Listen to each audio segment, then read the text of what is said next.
Here's your wrestling news for October 18th, 2025. Your headlines for today include Rhea Ripley's injury worse than first reported after brutal collision in Japan, concern over Saturday night's main event status.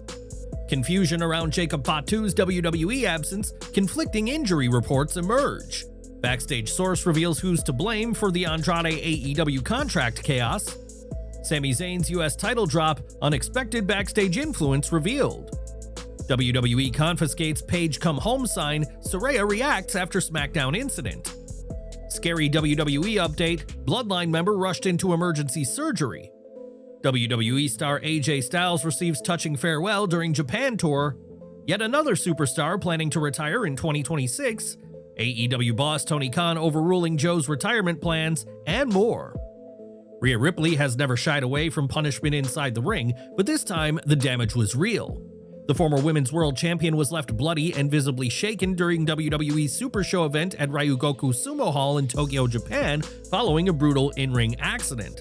Ripley was competing in a fatal four-way match against IYO SKY, Stephanie Vaquer, and Raquel Rodriguez when the incident occurred. Midway through the bout, Raquel launched IYO SKY across the ring, but the trajectory went off course, sending Sky crashing directly into Ripley in midair. The violent collision left Ripley with a badly busted nose, and fans immediately noticed blood pouring down her face. WWE's medical team quickly stepped in, escorting Ripley to the back for evaluation. Despite appearing dazed and bloodied, the Australian powerhouse remained composed. True to her fearless persona, Ripley later shared a video on X showing off her swollen and bruised nose while still managing a grin. She captioned it, "Thank you, Japan, I still love you."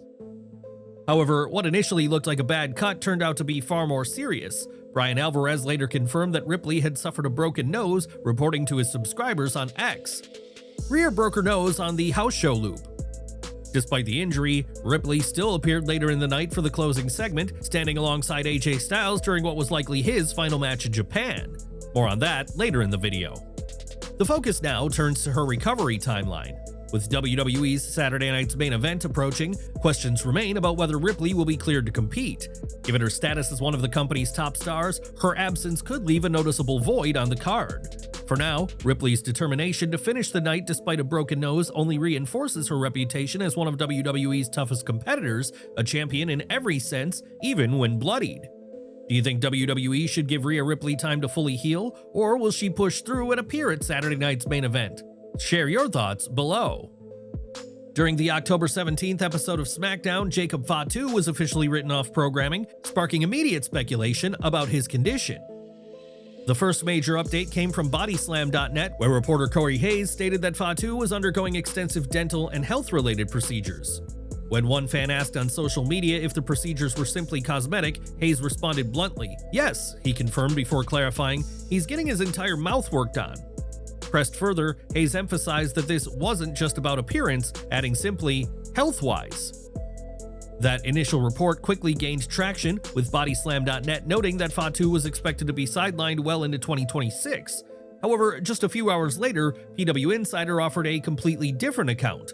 According to their sources, Fatu is not medically cleared to compete because of a recent dental issue, but WWE officials are hopeful he'll return shortly.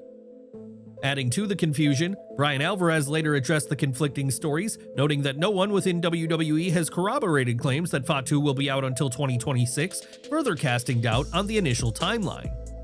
So where does that leave things? Right now it's unclear whether Jacob Fatu is facing a brief recovery or a more serious long-term setback. Until WWE or Fatu himself provides an official update, fans are left in the dark, waiting for clarity on one of SmackDown's most talked about stars. Do you think WWE is downplaying the seriousness of Fatu's condition? Or, as per our last video, do you believe Cody Rhodes was the mastermind behind Fatu's attack? Share your thoughts in the comments below. Enjoying the video? A quick like goes a long way in helping us grow and deliver more wrestling news you care about. One of the biggest stories making headlines yesterday involved WWE enforcing a surprise 90-day non-compete clause and an additional contractual condition tied to Andrade's WWE release. This could reportedly sideline him for up to a year, leaving him in legal limbo unless he decides to challenge the terms in court. The move also blindsided AEW's creative team, forcing last-minute changes to both AEW Dynamite and WrestleDream. While reports made it clear there's no backstage heat on Andrade himself, his sudden absence immediately disrupted planned storylines, particularly those involving Kenny Omega and Kota Ibushi. Now, a new report from Fightful Select has shed light on who's taking the blame for the chaos behind the scenes, and the finger is being pointed squarely at AEW's own legal department.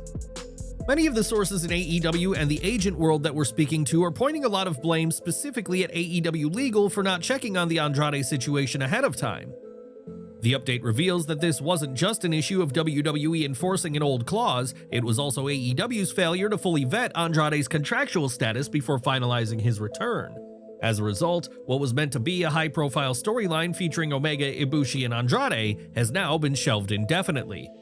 At this stage, Andrade's status in AEW remains uncertain. Sources within the company maintain that he'll be brought back into the fold once the legal situation is resolved, but insiders admit that the mishandling of his return has already cooled the momentum from what was shaping up to be a major comeback angle.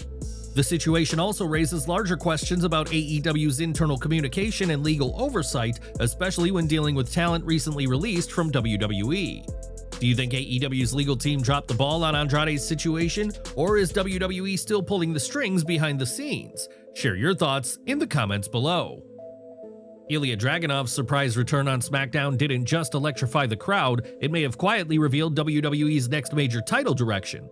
According to a new report from Body Slam, Sami Zayn himself was the one who pitched the idea for Dragunov to be the man who dethrones him for the United States Championship. Zayn, who's been open about wanting to restore prestige to the title, reportedly believed Dragunov was the perfect choice to carry that momentum forward.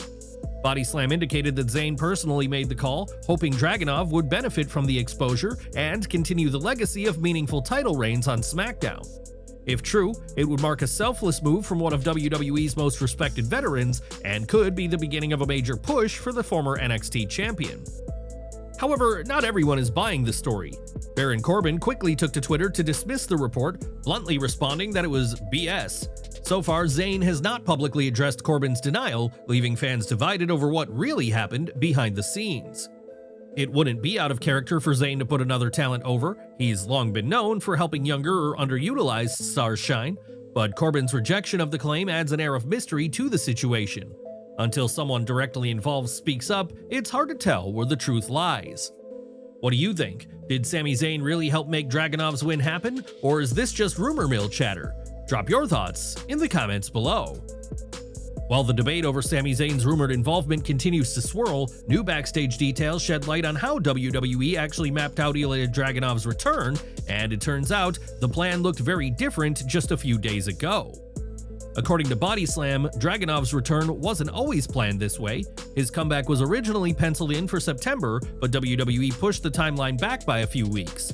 Even more interestingly, early drafts had him returning to Raw, not SmackDown. The brand switch reportedly came after WWE decided SmackDown needed what insiders called a shakeup. Moving Dragunov to Fridays not only gave the blue brand a much-needed spark, but also allowed his return to feel like a fresh, headline-worthy moment. Do you think WWE made the right move by sending Ilja Dragunov to SmackDown instead of Raw? Share your thoughts below. Should the Mad Dragon dominate Fridays or bring his fury back to Mondays? During the October 17th episode of Friday Night SmackDown, one fan's heartfelt gesture turned into one of the most discussed moments of the night. A front row viewer held up a sign that read "Paige come home," showing support for Saraya, the former WWE superstar once known as Paige. The sign appeared to be a simple tribute following her AEW exit earlier this year, but it didn't go unnoticed by WWE officials. As the show went on, WWE staff approached the fan, told him the sign wasn't permitted, and confiscated it. Video footage captured the fan reluctantly folding it up and handing it over to security as others nearby looked on.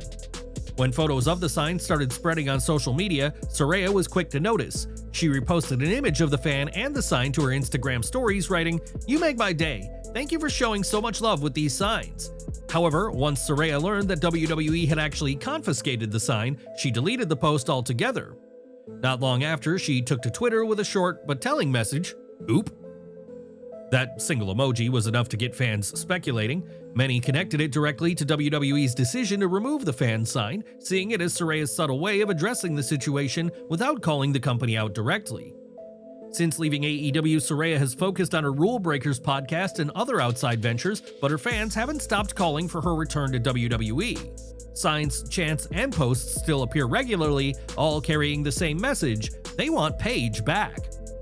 Despite the continued support, WWE has shown no indication that a return is on the table. Saraya herself has said in interviews that she'd absolutely answer the call if WWE ever reached out, but that call hasn't come. What do you think about WWE confiscating the Paige Come Home sign? Should Saraya, or Paige, make one more run in WWE? Share your thoughts below. WWE Hall of Famer Rikishi has reportedly undergone emergency surgery following an unexpected medical issue that forced him to cancel multiple upcoming appearances. According to PW Insider, the 60-year-old legend, best known for his unforgettable run during WWE's Attitude Era and as the father of the Usos and Solo Sikoa, required immediate medical attention after a sudden health scare. While the exact nature of the procedure has not been disclosed, sources told the outlet that the surgery was performed to address a health issue that came up suddenly. The situation was described as serious enough for Rikishi to clear his entire schedule to focus fully on recovery. Although PW Insider reported that he is doing fine after the surgery, he's expected to make a formal statement soon, where he will likely share more details about what happened and update fans on his condition moving forward. Drop your messages of support for Rikishi in the comments below, and let us know your favorite memory of the big man's legendary career. AJ Styles just wrestled in Japan for the final time, and WWE made sure the farewell was one fans would never forget. During the WWE SuperShow in Tokyo, the Phenomenal One received a standing ovation from the sold-out crowd as WWE superstars gathered to honor his legendary career. After the match, Styles took a moment to address the Japanese audience directly. Standing by his side was Shinsuke Nakamura, who translated his words, making sure every fan in Ryogoku Sumo Hall understood the emotion behind AJ's farewell. As the crowd chanted and "Thank you" appeared on the big screen, the moment turned into something truly special. CM Punk and Ivar lifted AJ Styles onto their shoulders as the arena erupted with applause, joined soon by other WWE stars in a scene that perfectly captured his final in-ring appearance in Japan. Styles had already said goodbye to fans in Melbourne, Australia earlier in the week, reaffirming that his plan to retire in 2026 is set in motion. WWE, meanwhile, is reportedly preparing a full-scale retirement tour for the Phenomenal One, and if Japan's emotional tribute is any indication, the company is planning to give him a farewell worthy of his legacy. Before we move forward, tell us in the comments, which 5 dream opponents would you want AJ Styles to face during his retirement tour? Fresh off that powerful night in Tokyo, Shinsuke Nakamura added even more emotional weight to the story. Following his tag team victory alongside CM Punk inside Sumo Hall, Nakamura took to social media with a message that struck a deeply personal tone, one that felt like the beginning of a slow goodbye. Drawing from the emotions of the night and referencing the recent farewells of both AJ Styles and John Cena, Nakamura reflected on his own career and future. What a special place Japan is, especially for those of us who wrestle, Nakamura wrote. As AJ said, it's a place worthy of giving everything you've got. Of course, that's true anywhere in the world, but there's something sacred here. The King of Strong Style didn't explicitly announce his retirement, but his message certainly hinted that his own farewell might not be far away. He did too. John Cena, AJ, they've all chosen to step away from the ring. It reminds me that my own time might not be far off, he admitted, but I still have things I must do. I'm still struggling, still fighting, not knowing what tomorrow will bring. All I can do is live this day with everything I have. Thank you, if only one more time. Nakamura's post came after a moving in-ring moment where Punk took the microphone to pay tribute to the fans, Terry Funk, and Nakamura himself, a moment that felt like both celebration and closure. Between AJ's farewell, Cena's impending retirement, and Nakamura's reflective message, it feels like an era of WWE legends is drawing to a close. Do you think Shinsuke Nakamura is preparing for his own final run, or was this simply a heartfelt reflection after an emotional night? Share your thoughts below, and if Nakamura does wrestle one more time, who would you want to see him face in his last match? Samoa Joe might be thinking about the end of his in-ring career, but AEW President Tony Khan isn't ready to let him go just yet. Earlier this week, Joe made headlines after telling Shaq Wrestling that his current AEW run could likely be his last. The veteran didn't shy away from the topic, saying he wants to walk away quietly when the time feels right, without any farewell tour or big send-off. Joe explained that he's focused on preserving his health and leaving on his own terms, rather than stretching his career just for the spotlight. However, Tony Khan sees things differently. Speaking during an AEW Wrestle Dream preview chat with Conrad Thompson, the AEW president addressed the retirement talk head-on and made it clear that Joe isn't anywhere near done in his eyes. It's a great point, and I think that when the time's there, we don't want to think about that yet, because I think Samoa Joe still has years left with AEW, which is great, Khan said. And I think we'll focus on Samoa Joe as one of the top stars in wrestling right now. And if and when the time ever comes for Samoa Joe to hang them up, I hope that AEW will be able to pay great tribute to somebody that is one of the most accomplished stars ever in AEW and one of the great champions in wrestling, which is Samoa Joe.